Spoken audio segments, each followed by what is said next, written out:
Okay, now when I first thought about making the uh,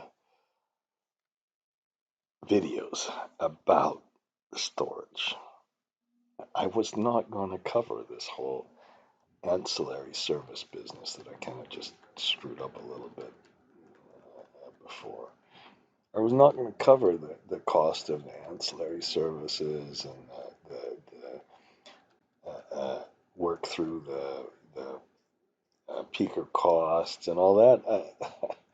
And I was I wasn't going to kind of give you this introduction about how it all works and all the end results. I just thought the really exciting thing, and this is why my mind might be screwed up, and well, it is.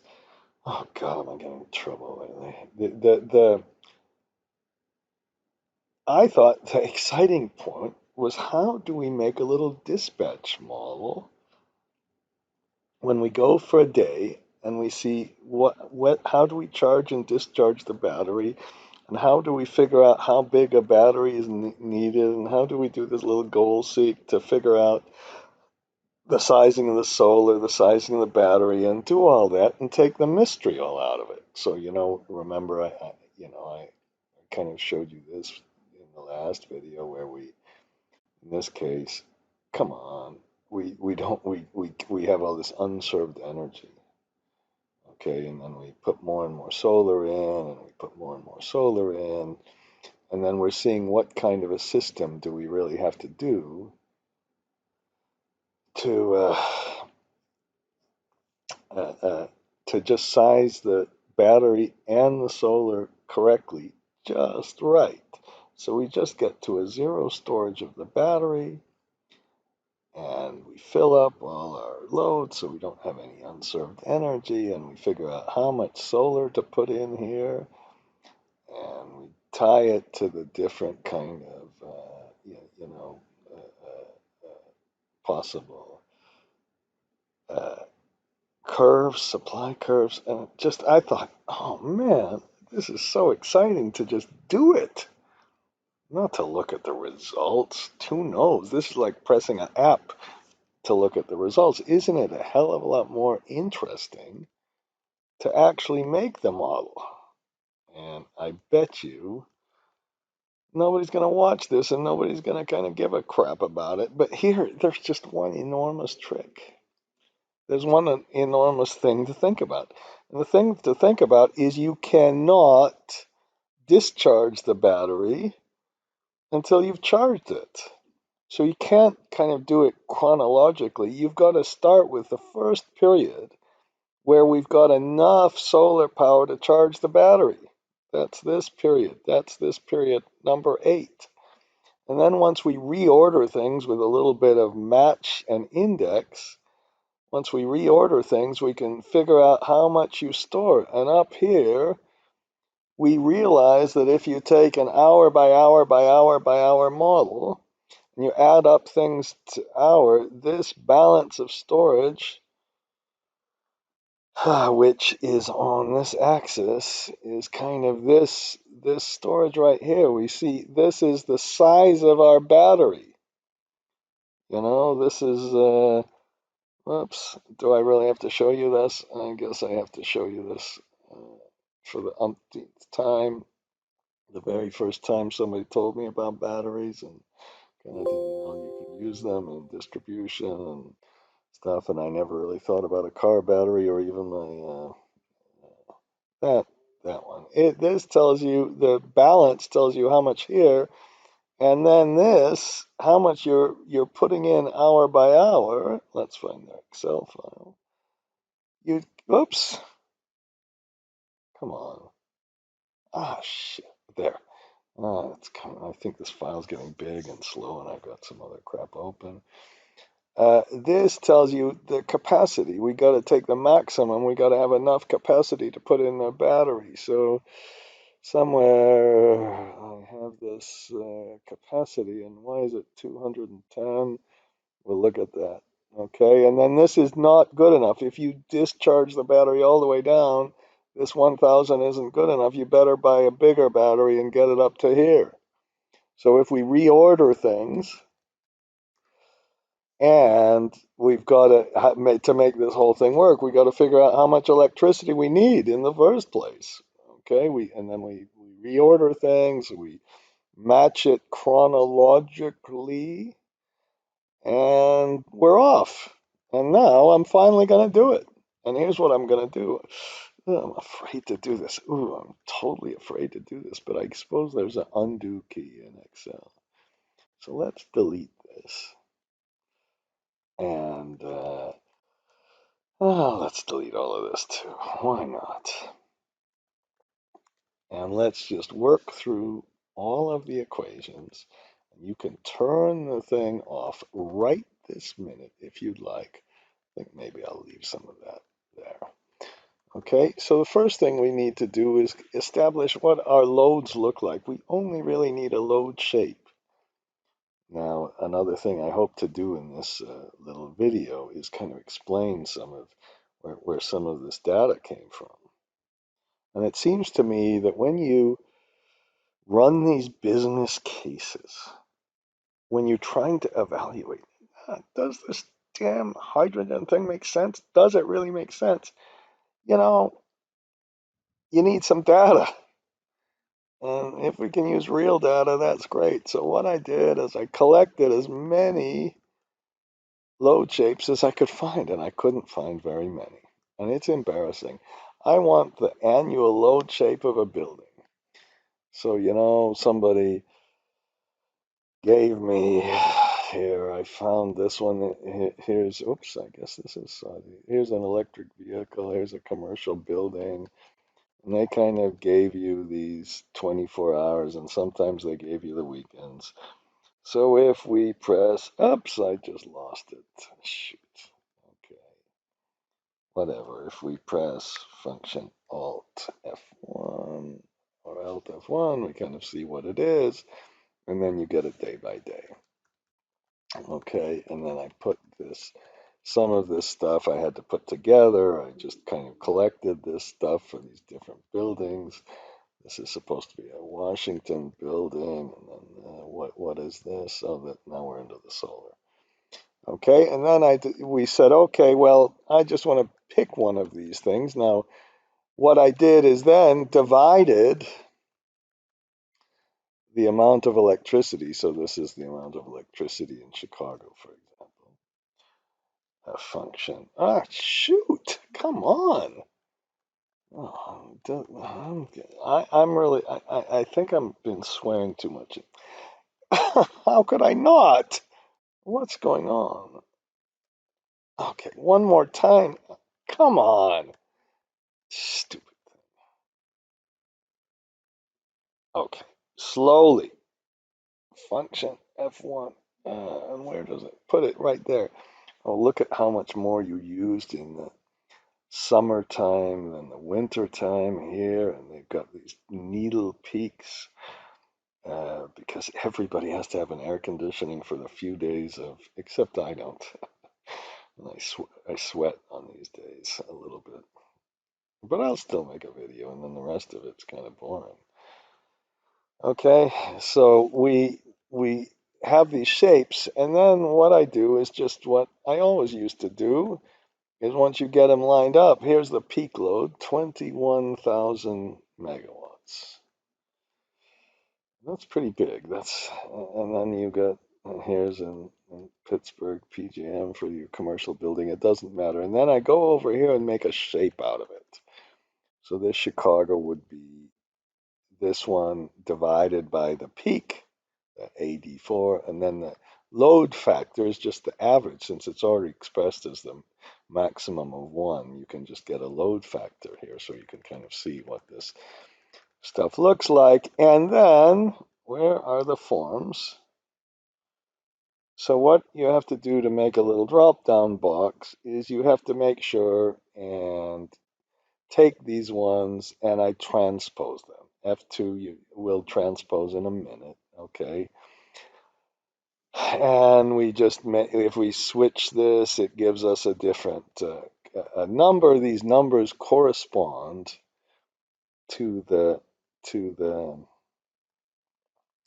uh, whatever the load shapes. So if you have a load shape, you can easily add it in, you can replace it, you can do whatever you want. And then I just use the index function. I hope I'm not going to mess everything up. So it just goes and across and takes the 11th number.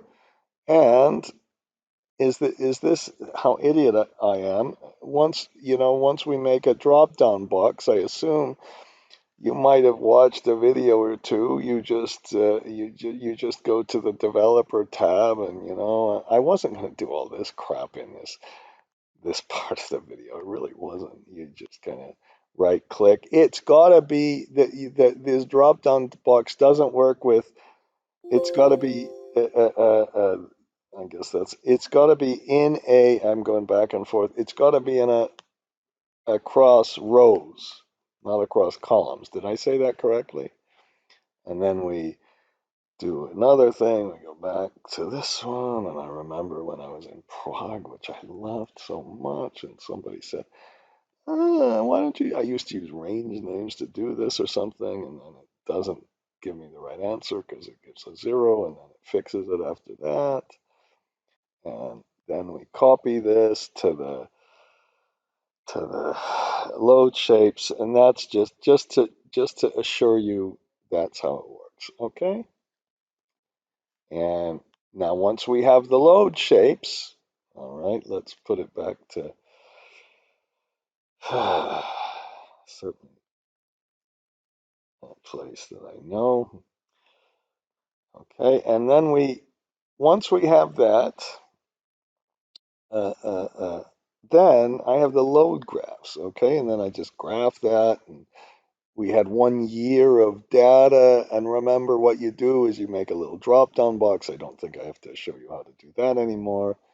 And you can make a day, a month, and a year. And this is just going to then put a date with the year. It's always 2017 a year because I have just 1 year, unlike the solar where I have much more. And then we match that. I've shown you this before, but we match this and we go to the load shape page and we match that against the date and put a 0. Okay. Once we've done that, we say, okay, let's take this thing and press F4 and add 1 to that, but put -1 so it'll stay. That's the row number. This is the row number. And then this is the set of row numbers. Okay, and then we get our load shape. And to get our load shape for those rows, because this just found, I'm not going to prove it to you, I did the last one, it just found the date that's in line 5646 for that date, and you put index, and then you go to the load shape, and you just click on the entire column that's already expressed as a percentage, and you go to not this row, this row. So it's going to go down and look across that whole column for that row. Okay, I can't, this is the one place where the match and index separate still work. If you have X lookup, you hardly ever have to use match and index anymore, but it does work here. So let's look in July, and let's look at different days, and we can find maybe we can find some of those days that were really where everybody slams on their air conditioners. Okay, here, maybe that one. Okay, so that's our load shape. Now, what we do then is we go back to our uh, go back to this one, and I want 24 hours, and I'm just going to take those 24 hours we took, because eventually, oh, see, they're all blank now. Okay, shoot, I hope I don't ruin everything. I won't save the file until I'm ending, I hope, because I always screw up things like that. But we have a date here. We have the same date, and I used that same date for the solar and the load shape. I suppose you could put a different date for the load shape and a different date for the solar if you really wanted to, but it kind of since we've got chronological things, we'll do that. So the first thing is we're going to start with our supply, and then I'm going to say, well, how much, once we have the shape, let's just put how much load we have. Who cares? I just threw in 100. It doesn't matter. And then we get the energy for the day. We get the load for the day every hour. With the load shape, we multiply that by 100 and get the energy. And then we can multiply our, and it says weekly, and it should say daily. Oh, now I'm really going to have to be careful because I might have to copy this. Now let's get that load. So you select this area, okay? Or, if you don't want to select the area, just put equal. Let's try this. Just put equal transpose, not transpose. I haven't really done it like that. And let's go to our loads. And our loads, I think, we're over here. There. Let's get our load shape. And let's get it for 24 hours. And press Control F3, and then it'll just give it for 1. If you want it then for the whole thing, you select it over here and then press F2 and then Shift Control Enter. So you can do it like that. That's the first time when I used to do it first. And then we say, okay, that's how much we use. It never gets up to 100%, does it? Yeah, it doesn't because the 100% was for the whole year. So it really doesn't matter how much load we have. We never actually hit that peak. We could do a ratio of this divided by the maximum and get a shape. It doesn't really matter. We'll put our 100 load in and then multiply that by our thing. Okay? And I seem to have one way or another the Shift Control R here. So we're okay. And I hope you remember that when you do this kind of, when you go down to these things, using EIS is such a wonderful, God, I remember when that guy showed it to me in Saudi Arabia. Oh, when if we need 8760, just putting 1 and EIS and all that stuff is so useful. Did I have it here? I better have had it here. You just put 1 and then oops, and then Alt EIS. Oops. Oh crap. What did I just do? Oh no. Okay, I just did it. Okay. You should be able to go really fast. If you're a student watching this and you're going to go to an interview, learn, and you're going to get one of those hell interviews, just do that, please. And then you just quickly have your counter. And I obviously did it here already. Okay. This Alt EIS was used over here. Okay. Now, I'm very much afraid that everything's going to blow up in a minute. Okay, and so this is the electricity load we have to meet. Now it's all chronologically, that's 1 in the morning. And we seem to use a little more at 1 in the morning. We're staying up partying, and then we go to sleep eventually. But the fridge is still on, and then we wake up, and down here, we're waking up late. By 10 o'clock, we're starting to use more electricity, and then by 3 o'clock, 4, 5 o'clock, this is where we peak out at 6 o'clock. Who knows? Okay, that's a weird one. I hope I got the chronology right. It doesn't really matter. And then we say, well, let's just take a load shape. And when we take a load shape, let's try a different one this time. I'm not going to use UAE necessarily. I'm going to go and go to my solar graphs. And no, I want to find the hourly solar. I want to show you that. Okay. So the hourly solar works almost exactly the same way. Uh-oh. Okay, again, I didn't put the stupid thing here. I didn't put my form. So let's take this one. Actually, let's do this. Take this one, press Control, and take this one too. Copy those, and let's put them over in hourly solar place. Okay, come on. Okay.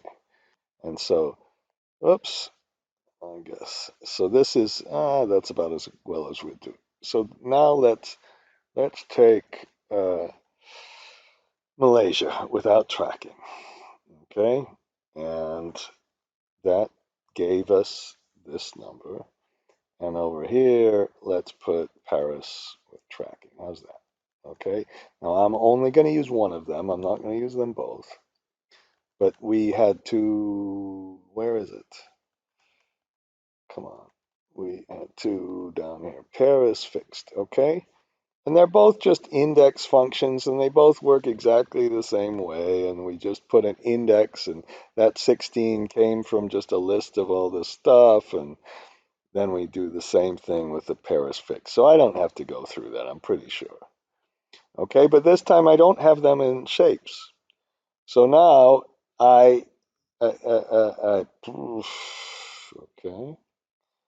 and somewhere over here, God, oh, I love making videos. I really don't mind it because nobody talks back to me, nobody yells at me about being a idiot who only compares you only care about your stupid modeling on computers. You're a jerk. Uh, the where was I? Where was I? Solar graphs. That's where we did the same thing up here, but I didn't get the shapes, and I get both of them. So let's take Malaysia. How's that? I want to go back so badly. And then we're going to do the same thing, but this time let's do it more traditionally. You select the area first, you put equal transpose, and you go to the solar graphs, and we're going to take that one. That's how it works, okay? Now that's this is what I really want to talk about, so I'm going to, this is not only purely technical kind of stuff that I get in big trouble for, but this is the solar, I call it solar amount. I should call it solar in plane radiation. This is this is the amount of kilowatts or watts. It's the watts, isn't it? It's the watts. I don't know if it's kilowatts or watts. I shouldn't know. Per meter squared. It's the watts. And then, yes, it's the watts, because if it was 1,000, we'd have 1,000 watts per meter squared. And then we can say, well, how many times are we getting 1,000? We're not getting close to 1,000. If we're not getting close to 1,000, if the only, in this hour, in hour 14, if we're only getting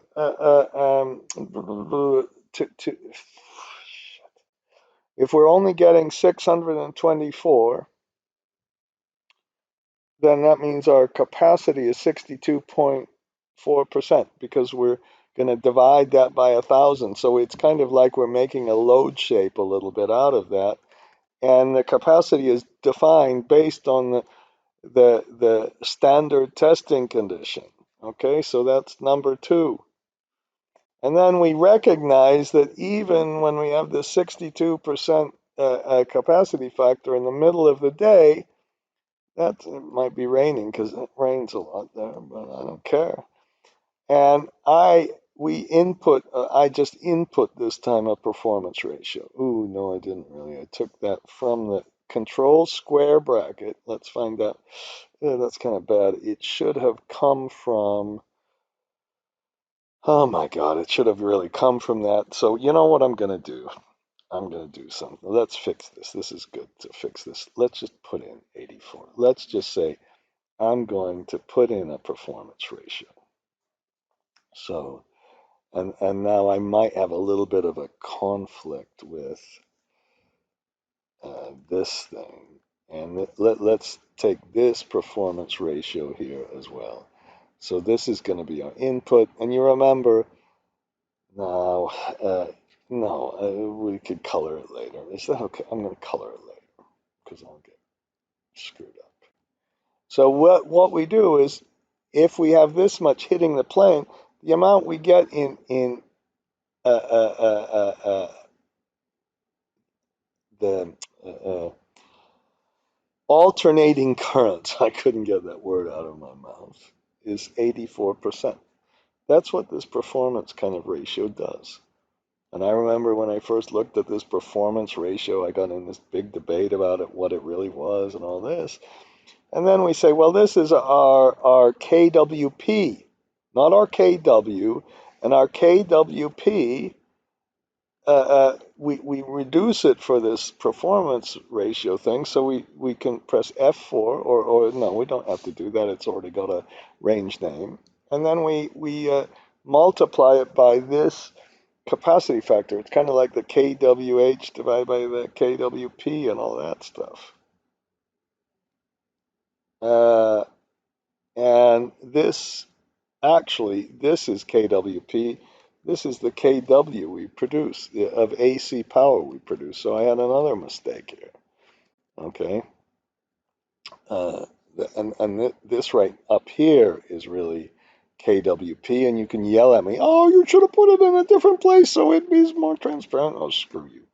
Okay, so this, in this case, now this one is an input, I hope. And so if we put 100 in here, what we're going to have is, during the day, because our average capacity factor is only 14%, and I should have maybe put a load factor in here, but you know, we need this much production per, this is the sum of the production, and this is the sum over the year. That's so unclear. I better put annual. Maybe this is a mess. I admit it. Don't ever do this. Please be a little more clear. You know, I'm sorry about that. Okay, that's what we have set up. Now, what we're going to do is take how much demand we have here minus the solar production, which is 0. So in this one, we certainly couldn't charge the battery at 1 in the morning. Most of the time it's going to be nighttime, and most of the time there's going to be no solar, except maybe in the North Pole on the summer solstice or something like that, but there's going to be no solar. Now, by the time you get into 8 in the morning, we still need more electricity. We're going to have no electricity to store the battery, still none, still none, still none, and oh shoot. And so let's put a little more, just a minute, let's put a little more solar in. How about double the amount of solar? And then when we do this, when we get to this hour, 11 in the morning, we've got something to store. And we're going to have to make this dynamic. If we put 300 of solar in, okay, if we put 300 of solar in, then we can start storing our capacity still at 11. Okay, if we put, oh God, this is a bad example. You know, maybe, this is, we're using a Malaysia load. Let's see if we use another year. We get a little more. Let's see if we use, maybe we're in the rainy season. Maybe that's a little bit better. Then it's not much better, is it? I'm sorry, Malaysia. We need to really understand what kind of production we have, okay? But we're starting at 10 in the morning now. This can change now. I didn't have you do this, but I made a little flag that says, when do you change? If you both, this period is greater than 0, and the last period is, no, the last period is, and this period is less than 0, and the last period was greater than 0, we put a 1 in. Now, it is slightly possible that you could have two change in signs. So you'd have one here and a one here. And I just want to find the first one. You could argue about this. This is when you're going to start storing the battery. And I had to make another one, and I had to do some other stuff here too, because it's possible that we never ever start storing the battery, and then the graphs are all screwed up. But right now, I just said, well, this is in period 10. That's where we have our one. And I had to kind of make sure we don't have two ones. We only have one one in this whole thing. I should make a sum kind of column and sum this up and make sure they're one and have a test that there's only one one. Okay, is that okay? It's just when the sign changes, and it's possible that it could change at a different place. And then if you multiply this line with only one, times the hours at the top, you're going to get that the first place we should start storing the battery is 10 o'clock. And that's what this does. So this has just got a sum product of those two things. There's probably a zillion ways to do this better. And I've been struggling with it. And then I even have to test whether, just in case we have a zero and we never start storing it, we take the minimum and don't worry about that. Okay. And then we have a counter, and we start with 10, and you do the classic kind of thing that happens so often in counting in electricity. You put, if that one equals 24, then we go back to 1. Otherwise, we take this one plus 1. Okay, that's such a common thing you do when you're counting hours and all that. And you could have started with this as 9 and kind of made it a little more elegant, but you can see that we're going back around now. So we're going back to 9 in the morning. We're starting to store the battery here, and then we're going around. And then I said, well, let's take the column number of this because I know we're going to take the index. And you don't use that. You put match of this one, and you click on this whole thing up here, and you find which column number, and you put 0, which column number. I'm just trying to think. I guess, you do use match and index still instead of only X lookup. I think we could have done this perhaps with X lookup, but I think this is a little more easy to understand. So this goes back to this 1 in the morning is in the 9th column. So J is in the 10th column. So this 1 in the morning is I. That's what it is. That's what that means. And we have the column. And now what we do is just resort everything. So you just go crazy with index. And you're not really that bad. And you start with the load. And you take the whole thing. And I gotta prove this. I've said this a couple of times. I've got to prove to you that this is a gigantic file, by the way. I've got to prove that this does not slow you down. I've got to do objective tests instead of old wives' tales. I'm not going to get in trouble from Me Too movement for saying old wives' tales, old husbands' tales, whatever. That's what we used to call it. We used to invent kind of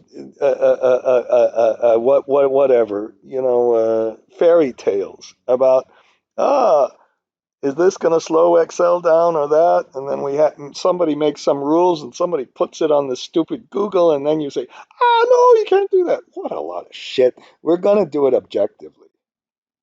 Then we put index again. Oh, shoot. Come on. Oh, no, now it probably just totally blew up all my Excel. God damn it if it did. Okay. Ah, not so bad. Not so bad. I was just about to pause and go completely crazy. And I'm tempted. You know what I'm going to do? I'm going to save it as a new name or something. Okay, and don't worry. This will of course be on the website. I think even in the last one I said it's on the website, and I made a couple of changes. So we're going to do exactly the same here. Let's. Oops. Oh God. Save failed. Oh shit. Equal index. I'm not going to worry about that right now. I am worried a lot. We take all our solar production and we go up again to the column number. Okay. And then, you know what I have to do? I have to pause and make sure it saves. Otherwise, I'm going to freak out. Okay, there we go. Now we're ready to keep track of how much we need in the battery. But this is kind of like a fake battery because this we're going to allow the depth of discharge to go all the way down to zero. And I got all worried about this depth of discharge. And we use our debt balance ideas. We say our opening balance, and then we say, okay, here's how much we're going to put into the battery. Okay, we're going to put our solar production into the battery. Here's how much we're going to take out of the battery, how much we need. Okay, and so in this case, we put in this. And then we can even put our losses in, and we can make our losses. This is like the round trip efficiency business. We can make our losses a percent of how much we put in. I think that's right. And then we say, well, how much is left in the battery afterwards? We take our opening balance plus our production minus the amount we take out minus the losses. Okay, and then we select all of those. Okay, and we're really just about finished now. And what happened is we have accumulated. We needed to take something out for our demand, but we were able to put more than we can take out into the battery. And we can see eventually down here, this is an accumulation. Everything here is in kilowatts. So really, actually, the balance are in kilowatt hours, aren't they? See? I do have to save this file again because and I should always do that. From now on, forever, I'm going to do that. That's one of the reasons I like to make videos. It forces you to kind of think through this. Now, this is the accumulation of hours, and this says how much do we need? And what I do is this silly little gimmick. I say, well, how much? Let's put a spark line in there. I should shut up with the spark line, shouldn't I? But this says how much on that little water thing do we need now? Oh no, we got a negative amount. Well, we could, if we were doing, let's just, we should put a check then. We could, if we wanted to, we could say, well, if we can never take more out than we put in. So we could put just a simple minimum of this, the opening balance, and if we're really technical, we put the opening balance plus this. So we can never take out more than the opening balance. So if you wanted to do that, then it limits it, and we're finished with the battery. And I don't know what happened here. I guess in period 8 we had some extra, but that doesn't matter. Don't worry about that. But don't do that. Don't do that. Just put it back to because we're going to solve this with the goal seek. So just put the solar production in there. I'm sorry, yes, the demand load. Okay, and then what you can do is just go over to the end and say, look, I need to make sure my ending balance is equal to 0. And if I just simply make a little goal seek, uh, I couldn't find it. Let's just make that thing equal to 0. Now, what I, of course, did is put a macro in there because that's so exciting to make a macro. And what we're going to do is change the amount of solar, and then that's going to give us a lot of information. That's going to tell us how much, I think we're okay. That's going to tell us how big the battery has to be and how much solar power there has to be. And not only how big the battery has to be in terms of storage, this is kilowatt hours, it's also going to tell you how big the capacity has to be in order to get all that power in or out in one single day. Now you could, now this is kind of tricky, and maybe I'm wrong with this next one. You know, right now, this closing balance says we're going to, at the beginning of the hour, we're going to get all this production. We're going to get all this solar power. And then right after the solar power, we're going to take it out. we're going to left off. But what happens if you really would have started at the beginning and then first taken all the demand away, and then you'd get this left, and then you'd have a different amount. So if you put if you take this closing balance and subtract off the demand, that's like the balance you would have kind of if you used the solar power first, and then you can take some kind of average of this. That's kind of getting a little overboard, isn't it? And I must have put it here. Oh well. If you want to delete the sparkline, you've got to go up to here and clear it, I guess. Okay. So I'm going to use this one. I think actually the goal seek on this one works really the best. Okay. Now, oops, sorry about the beep. Okay. And then now you can, this was just for the graph, and then you can put the maximum of, I hope that's what I did, of this or this. That's the maximum of capacity we need to draw or take in or out in 1 hour. That's not the accumulation. And then we can start to do this. Now, first we've got this goal seek, and this thing just does a goal seek, I hope. Does the same goal seek. Okay. And then we can have the amount of capacity we need, which is, this is the capacity before we've had the depth of discharge business. And we just take a maximum of the amount. So now what you can do, let's say, I'll use this one, okay, without that fancy other thing. And then we can say, no, we discharge that all the way down to 0. You're not allowed to do that. You do that to your phone or your computer and all that stuff, then it'll destroy the battery. And I think there are even protections that don't allow you to do that. So we're gonna have to put a bigger battery in to get like a reserve margin, an extra. Now you have to be really careful and ask the questions and ask these people. When you say it's 400 per kilowatt hour, the battery, or 200 per kilowatt hour, are you telling me it's per kilowatt hour of storage that can be done, including the depth of discharge? You understand that? Or is it 400 after? Uh, uh, I suppose I'd have to get the specific, read through the specs, and an engineer might say I've got this all wrong. And then I put the maximum capacity required, which is just the maximum we need in any single hour. And again, the idea of this is more to illustrate how things work rather than necessarily say this is all exactly right and you should all do it and get the right idea. And then we have everything. And then once we have everything, we've got all this built, and we can change just about anything. And it wasn't that hard. Now, I don't know when I'm going to do this.